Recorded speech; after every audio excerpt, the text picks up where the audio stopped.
Welcome to the Capital News. I'm your host, Alex Kreitis. Today is Monday, July 13th, 2020. Thank you so much for joining me. The title of today's podcast is Extreme Valuations. Now, whatever you might think is taking place in the stock market or in other markets around the world, it's hard to ignore the fact that we are staring at extreme valuations, at least from a historical standpoint. You may very well believe that stock prices are justified. And really, I'm talking about the high flyers. I'm talking about the Fangman stocks. When you take those 7 stocks, those 7 corporations, and you add up their combined market cap, they are the size of Japan and Italy combined. Now, if you think that's rational, if you think that's sustainable, go for it. You may be right. I don't agree with that. I think this is no man's land. I think this is quite frightening. How long can this go on?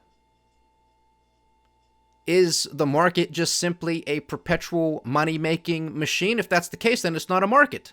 It's a perpetual money-making machine. Markets go up, they go down, there's fluctuations, there's corrections. And those corrections are supposed to happen. They are good things. But what we have been witnessing over the past few administrations, under the leadership of the past few chairmen and chairwomen of the Federal Reserve, is that corrections are not good things. They're not allowed to happen. The stock market cannot go down. It has to keep going up, up, and away at any cost. At any cost. Keeping zombie companies alive. Inflation. A lot of people still argue that there is no inflation. I don't know what they're looking at, but that's what they argue. We're going to talk here briefly about commodity prices and something to be on the lookout for. A lot of you, especially those who pay attention to the stock market and might watch Bloomberg or CNBC or Fox Business, you've probably seen the crazy roller coaster ride that is Tesla. I don't know if roller coaster is the right analogy because there's ups and downs with Tesla over the past couple of weeks. It's just been a spaceship. And of course, Elon Musk, the CEO of Tesla, is also the CEO of SpaceX. So maybe these investors or speculators are confused. To me, this is the sign of a bubble. A bubble that we've been in for a very long time. Is this the sign of a blow-off top? It could be. It could be. There's another interesting piece of research I came across today. Somebody I follow on Twitter. And it has to do with these extreme valuations. I don't call tops here. I don't call bottoms here. I don't have a crystal ball as to when that's going to take place. That's why I tell and suggest to this audience that you remain diversified and that you stay vigilant, especially in these volatile times. And I haven't updated my volatility model in a while. I'm going to have to do that and do a podcast on that alone. Because if I had a guess, I would say the volatility that we have witnessed thus far throughout 2020 is one of the most volatile on record, or pretty close to it. So I'm going to have to update that and inform this audience of that model and what that tells us. The markets today were in the green for most of the trading session. And then by the end of the day, it was the complete opposite. Complete opposite. The Dow was able to close slightly up in the green, but the S&P 500 lost about a percentage point. The Nasdaq was down 2%, and the Russell 2000, the small cap index, was down over 1% as well.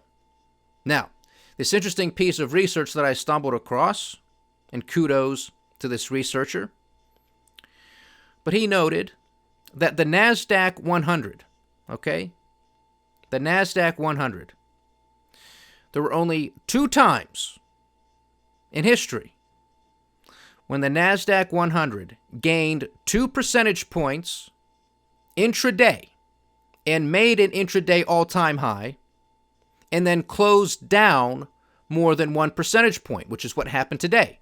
So there's only 2 times. Obviously, today was one of them. The second time, the first time it occurred, was back in March of 2000.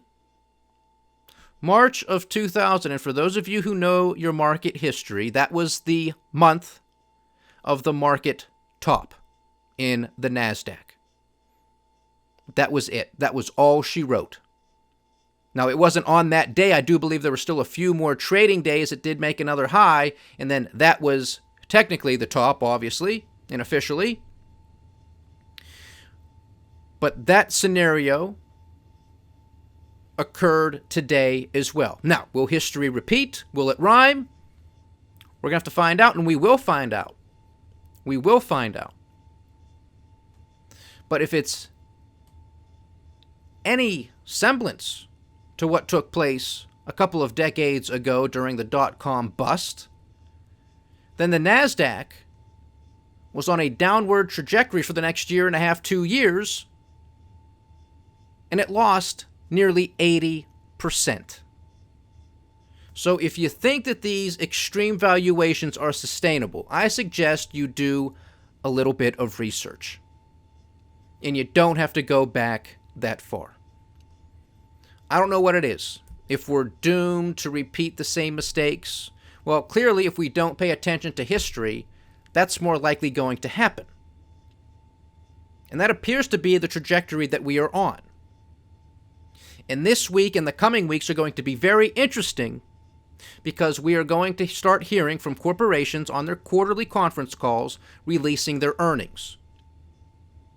Now, most of these corporations from the first quarter and in between started to say that we are not going to be giving forward guidance as to what we expect revenue, our costs, our profits to be, because we just don't know. We are in no man's land with this pandemic. We just don't know how to forecast. We don't know how to do it. So we're just not even going to give you any forward guidance. Now, this obviously makes it more difficult for the quote-unquote analysts out there to come up with any type of serious forecast.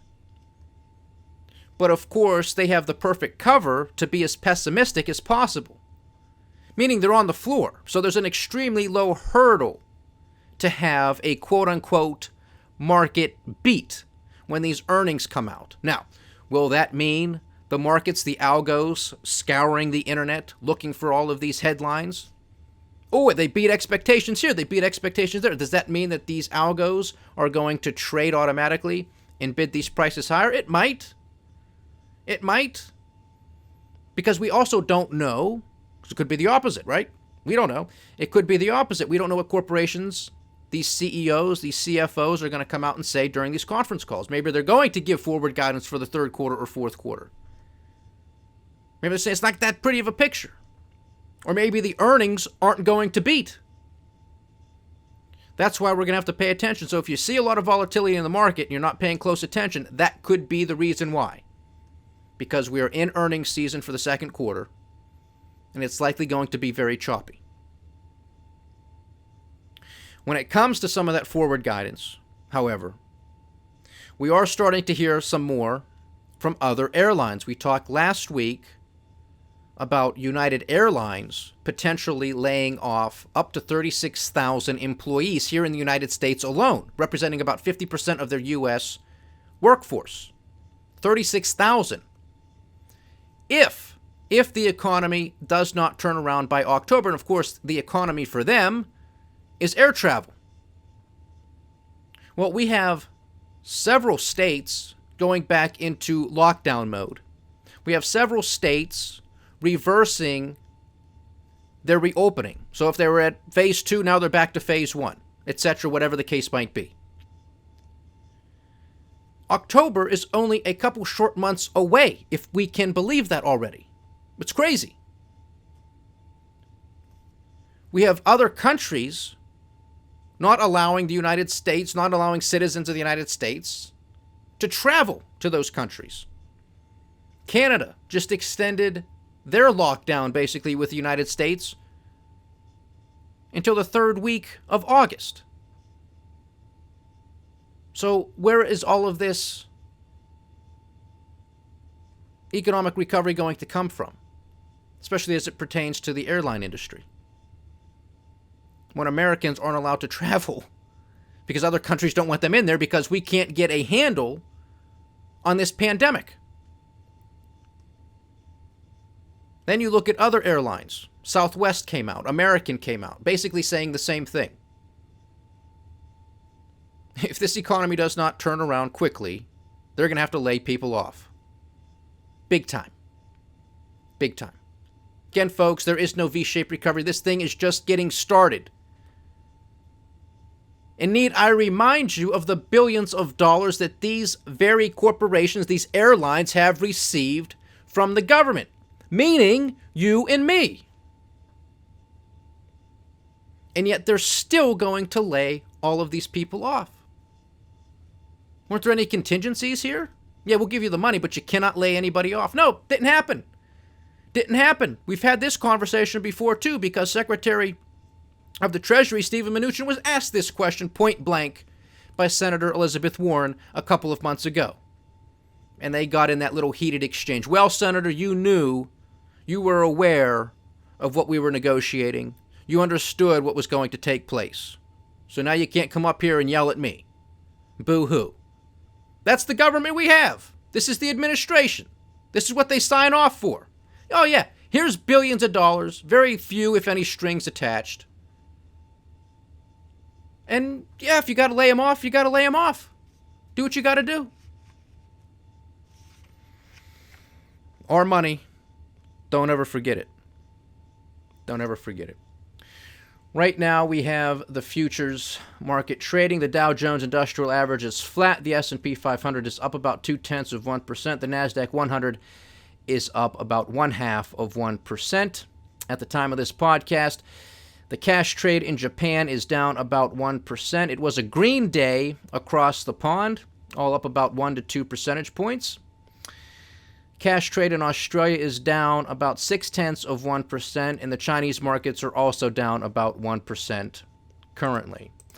On the commodity front, we have WTI trading at $39.13 a barrel. Brent is at $41.85. Natural gas at $1.71. Gold and silver had a nice day, but they are trading down now.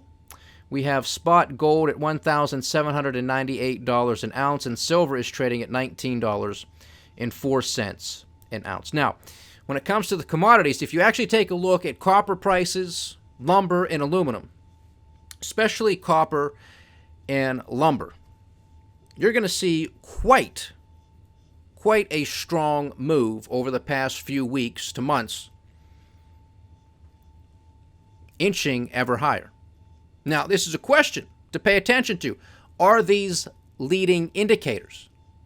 So will the stock market, will the economy, and those are not the same thing, by the way, but will stocks and or the economy, will they follow the price of lumber? Will they follow this strong increase in the price of copper? Or is copper and lumber, are they starting to sniff out inflation? Or is this just a head fake? Is this just these commodities also riding this wave of liquidity for the time being, as the stock market is? And is this a head fake, or are they going to once again collapse? We have no idea. This is the scenario we are in. Now, I'm not going to be surprised with any of those outcomes, because we are in no man's land. This is the financial world of Oz. You almost have to throw out your textbooks to a degree. We have no idea where all of this funny money is going to make its way. At what speed, to what degree, for what duration.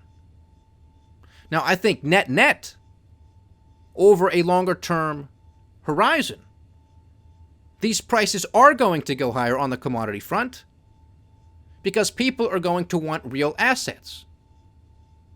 They're going to want actual property, something they can touch, something they can actually use. And if that happens and you start to see a sustained price increase of aluminum, iron ore, steel, copper, lumber, you name it, those prices will be passed on down the line. And you will start to witness your price inflation. Make no mistake about it. That's over the longer term, okay? That's part of the process. Net, in my opinion. Now, that doesn't mean that it can't be choppy in the interim, that there might be a major correction and prices might go back and retouch the recent lows when the market sold off 30, 40% over the course of a month or two, a few months ago. That's how crazy everything is. It's extreme valuations. It's extreme distortions. It's extreme insanity. So for anybody to pretend they know what is going to happen does not know. Myself included. I can give you fancy theories. I can connect the dots. I hope I do a good job of doing that. I'll give you my belief as to what I think is going to happen, like I just did on a net basis over the longer term. What's going to happen to the price of commodities? I think they're going to go up. I think that's where this funny money is eventually going to find itself, and then everybody's going to be paying the price for it. I think you need to be diversified. I think you need to be hedged with precious metals, but you have to do your own research. I don't give advice. I give my opinion. Can stocks continue to ride this wave? Of course they can. But it's not because of any type of V-shaped recovery. It's not because of any type of magnificent economic growth globally. We're losing trillions and trillions of dollars. That's not going to be made back quickly. That's not how it works. And when you understand this, the sooner you understand this, the sooner you're going to come to realize how fragile this whole entire system is. The sooner you will come to realize and appreciate the fact that this system is a Ponzi scheme. Because everybody has to keep it moving. Everything has to keep functioning at breakneck speed just to keep the smoke and mirrors charade going. Because all it took was a little shutdown for a month or two, and that was it. And it wasn't entirely, it wasn't 100% lockdown, like nobody could do anything at all. That's how fragile this system is. And it's that fragile because it is not built on a solid foundation. It's built on funny money. And that's what they're doing. And they're printing it like it's going out of style because it is. When are people going to wake up to this? The sooner the better. Because that's what people should be protesting. As I said yesterday, I don't like to deal with the masks. I don't like the fact that everybody's going to talk about these beans, these Goya beans, whether you got to eat them or you boycott them. I don't like the fact that people are trying to tear down and vandalize monuments. But big picture here, people, stay focused. Stay focused on the structural issues. Because those aren't going away anytime soon. No matter whether you wear a mask, don't wear a mask, eat a bean, don't eat a bean. Pay attention. Because they're running away with the loot. And Uncle Sam's 10-year Treasury junk note is yielding 0.62%. So again, this is something to pay attention to, and we, of course, do here on a near-daily basis. The bond market, the bigger market, is usually the truth teller as to where the economy is likely headed. 0.62%. If it continues downward and it yields back 0.59, 0.58, what have you, well, then we're going to get really close to where we were during the depths of that major correction a few months ago. Are yields going to go to zero? I wouldn't be surprised on the 10-year. I wouldn't be surprised. because more bond buying is coming, more debt buying is coming, because we know, wink, wink, no matter how tough the Republicans want to be, no matter how tough the Democrats want to play it on camera, there is going to be another package that gets passed before they go back on recess by the end of August. And it's probably going to be at least $1 to $2 trillion. At least. At least. We don't have it. But that didn't stop them earlier before either. It didn't stop them earlier this year. It didn't stop them last year. It didn't stop them the year before that, the year before that, the year before that. Blah, blah, blah, blah, blah. They don't care if they have it or not. They want to spend it. They're going to beg, borrow, print. That's what they do. It's what we do. We're a banana republic. The monthly deficit for the month of June came in at $864 billion. A record. The monthly deficit for the month of June, $864 billion. Almost $1 trillion for 1 month alone. It's completely unsustainable. And we have very little, if anything, to show for it. That's the kicker. U.S. national debt is now at $26.5 trillion. $26.5 trillion. The official current federal budget deficit is at $2.8 trillion. But if you look at the real federal deficit, which takes into consideration on and off balance sheet items, it's at $3.7 trillion. That's what I look at. That's what we're going to hit. We're going to hit $4 trillion. It's going to be more. It might be more than $4 trillion on the BS number that they give us by the time the end of September rolls around. $3 trillion. Because what's a couple $100 billion amongst friends right now as I round up? Nearly as much as we bring in in federal revenue for an entire year. State revenue is collapsing. Local revenue is collapsing. That's why they're coming out with another rescue package. $1 trillion for the states and then another $1 trillion. I don't know if that'll go down to the cities as well or if it's going to be another $600 in unemployment, if it's going to be another stimulus check. Who knows what it's going to be? But rest assured, there will be more because that's all they know. There's no truth telling. There's no enough is enough. There's no this is unsustainable. There's no, well, you may have to move in with your parents or your parents may have to move in with you. There might have to be multi-generations living under one household, which has happened many times before and is common in many other countries. And you're going to have to save up. You're going to have to save. It's just what you're going to have to do. This whole thing needs to be rebalanced. We've done this to ourselves. A printing press is not a panacea.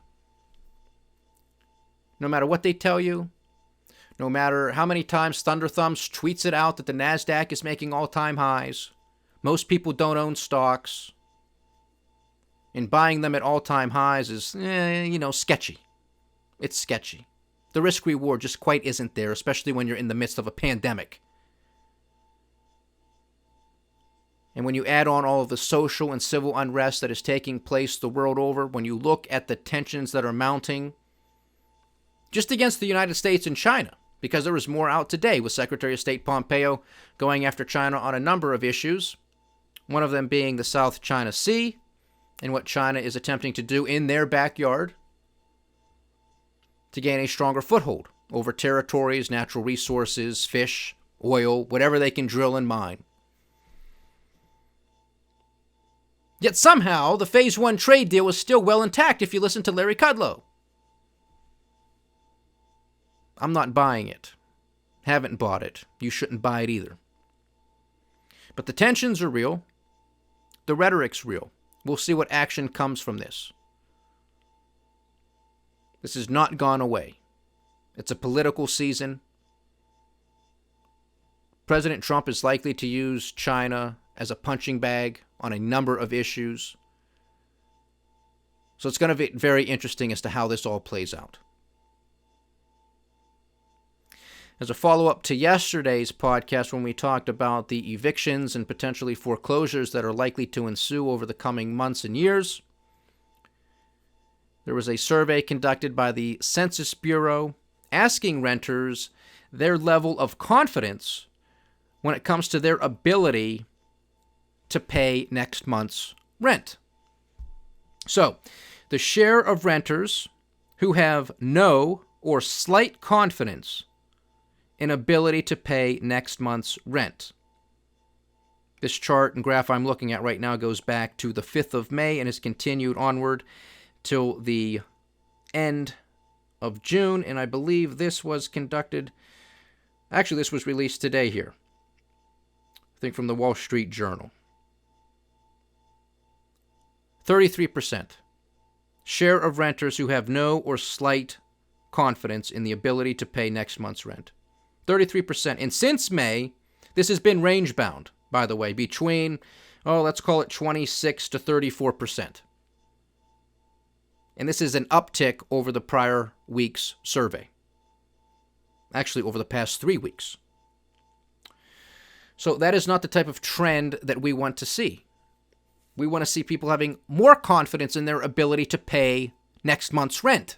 Now, that doesn't necessarily mean that they're going to skip it 100%, but there are other surveys and studies being conducted on those numbers as well as to who's missing it 100%, who's paying 90%, 80%, 50% of rent, who's putting something down. This is why we are likely going to see a wave of evictions when these moratoriums are lifted. They are waiting in the wings. They are backing up the court system when it comes to these cases. Because again, landlords don't own their properties outright. They need the cash flow to pay the mortgage. If they have a tenant who can't pay, well, they got to go. Otherwise, that property is going to be seized. It's going to be foreclosed on. That landlord doesn't want that. And the question is, how many tenants understand and respect that relationship?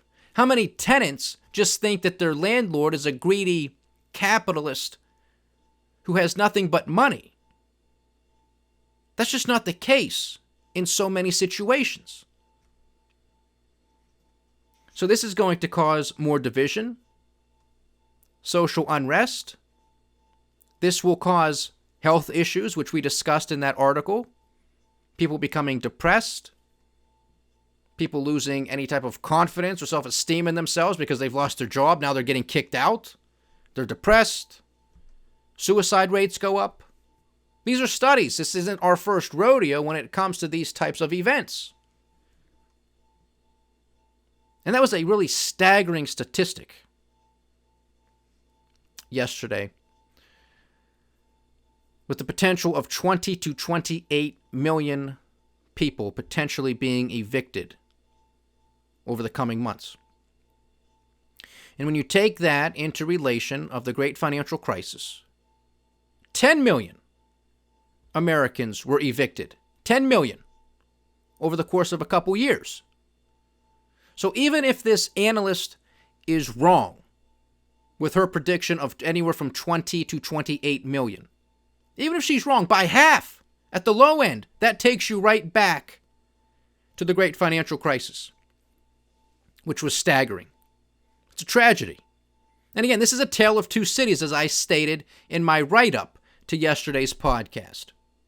This is a tale of two cities because on the one hand, you have the Federal Reserve with the blessing of the federal government, the Treasury Department, meaning the White House, to go up and go out there and buy the corporate debt of the world's largest corporations without thinking. Just go do it. Hundreds of millions, billions of dollars. Just go do it. And then on the other, you have 33 million Americans currently collecting some type of unemployment insurance. That's as of last week. That's before all of these lockdowns started taking place. So it's going to be very interesting to see the numbers this Thursday.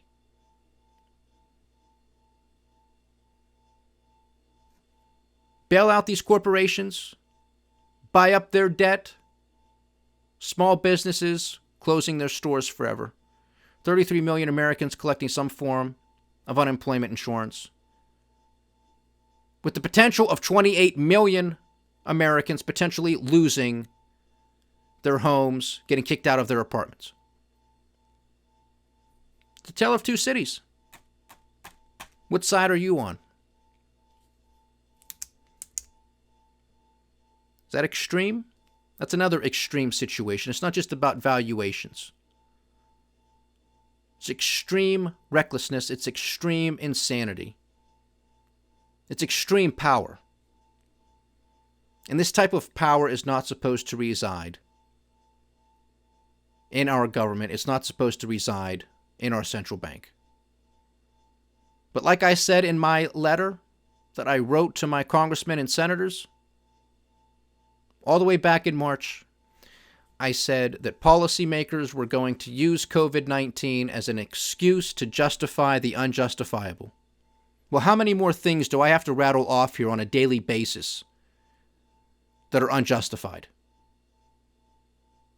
And it all comes with a cost. And the cost isn't just about dollars and cents. It's about those individuals, it's about those families who are going to be ruined because of what is taking place. Ruined. There is no leadership except those the world over who are protesting and saying enough is enough, because it is. That's it.